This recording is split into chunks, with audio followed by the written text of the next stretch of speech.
Mon histoire a commencé en 2007. J'avais la quarantaine. En palpant mon sein, j'ai senti une boule qui me faisait mal. J'ai attendu 3-4 mois pour faire des tests en croyant que j'étais enceinte. Mais ce fut négatif. Alors j'ai demandé à faire des tests supplémentaires. Et là, la nouvelle est tombée. Le choc. Pour moi, mon mari. Comment expliquer ça à mes enfants? J'étais mère de 3 garçons. Trop jeune pour comprendre. Ce fut une épreuve pour mes parents. J'ai vu mon père pleurer. Mais il fallait commencer le combat. L'ablation du sein. Et puis, la chimiothérapie. 6 cures, terribles. La douleur se ressent partout. La peau, les muscles, les yeux, la tête, les articulations, les nausées, la perte de goût et d'appétit. Et bien sûr, pour combler le tout, la perte des cheveux. La couleur de la peau change. Une fatigue extrême se ressent. Prendre un verre d'eau devient une épreuve. J'étais tout le temps assistée, surtout la première semaine après la cure. C'était très difficile. Ensuite, vient la galère de la radiothérapie. J'ai dû changer de ville et partir à Oran. Ça a été annulé à 2 reprises et on a été obligé de voir quelqu'un pour un 3e rendez-vous. Une partie du sous-sol était très froide, très sale, surtout la salle de traçage. Heureusement que j'ai eu la chance de rencontrer des personnes qui m'ont aidé. Des femmes venaient de très loin, étaient hospitalisées dans la maternité, dans des conditions terribles. Moi, j'étais chez ma sœur, qui est partie depuis plus d'1 an à cause d'un cancer du côlon.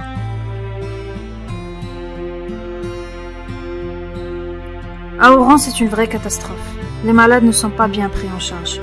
Malmenés, psychologiquement et physiquement. L'arrogance des médecins. Les questions auxquelles ils ne répondent pas.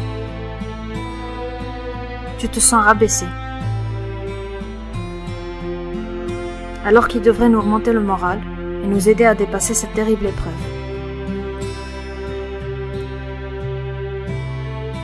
J'ai fait ma radiothérapie en plein hiver, 21 séances. Je revenais chez moi les week-ends et c'était très difficile pour mes garçons. Je ne savais pas quoi leur dire. Je leur expliquais simplement que mon traitement se passait à Oran, que j'étais obligée de partir.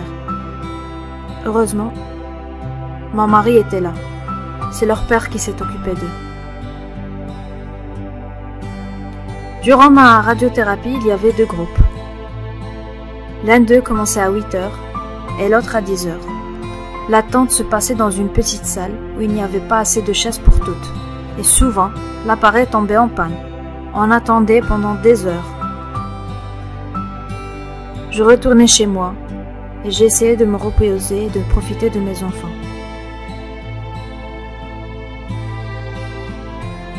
Je voudrais rendre hommage à mon mari car il a été toujours présent à mes côtés. Pendant cette période, il faisait les courses, la cuisine, le ménage, le chauffeur. Il m'accompagnait chez le médecin. Il me lisait le Coran quand ça n'allait pas. Tout cela me soulageait. Puis, après cette épreuve, viennent les contrôles. Tous les 3 mois, ensuite tous les 6 mois. Et le pire arriva malheureusement. Une récidive après 2 ans, en 2009. Et tout reprend à nouveau. Cytoponction, opération, soins. Puis, des complications, des œdèmes, les allergies. Les médecins ont décidé de me faire passer à l'hormonothérapie. Et encore une 2e cure de radiothérapie. Qui fut une mauvaise décision de mes médecins.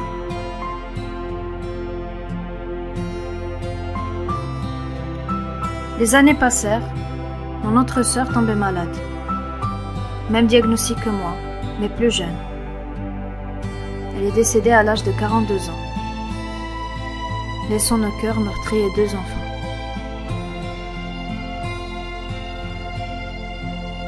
À peine j'essayais de dépasser cette épreuve qu'un malheur revenait, une deuxième récidive.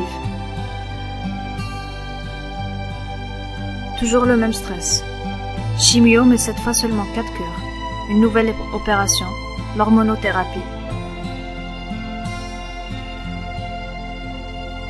Après cette épreuve, j'ai décidé de reprendre ma vie en main. Je faisais de la peinture sur verre, de la broderie de temps en temps. Je n'arrivais pas à faire de sport, mais j'essayais quand même de faire de la marche avec mon mari. J'avais mal partout, surtout mon dos. Je souffre le martyre. Mes dents se sont fragilisées. J'ai d'autres cheveux, plus fins.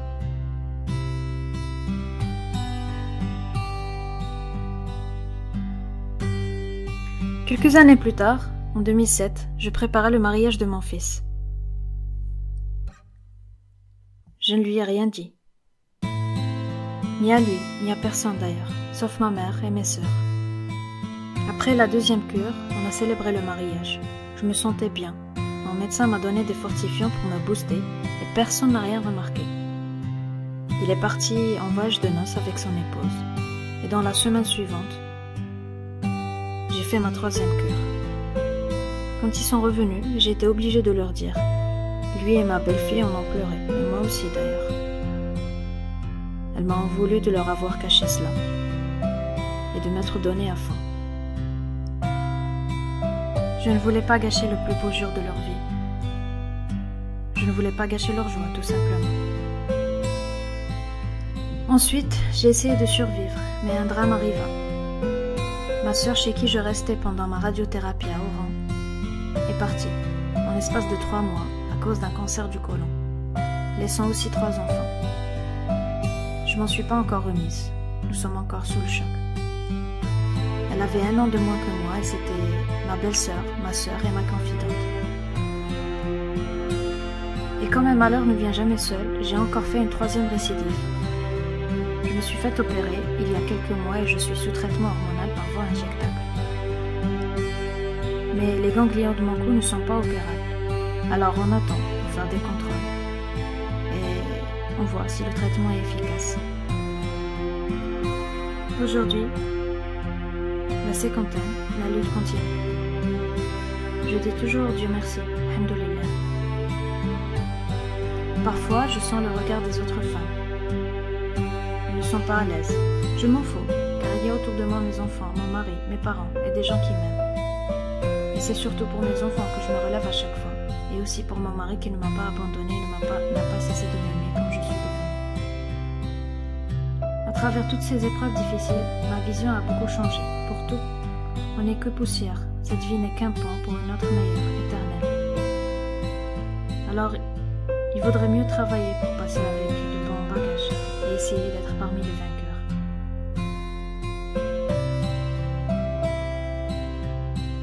D'un autre côté, je me dis que j'aimerais une meilleure prise en charge dans les hôpitaux. Les radios, les analyses, tout est trop cher.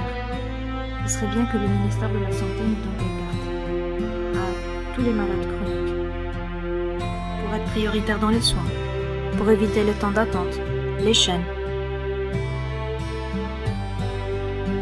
Aujourd'hui, je voudrais adresser un message aux femmes. Apprenez à vous palper, apprenez à connaître votre corps, car quand on découvre le problème, c'est souvent trop tard. Je voudrais adresser un message à la société. N'ayez pas honte de la maladie, n'ayez pas peur de la maladie, ça n'arrive pas qu'aux autres. Nous sommes tous égaux.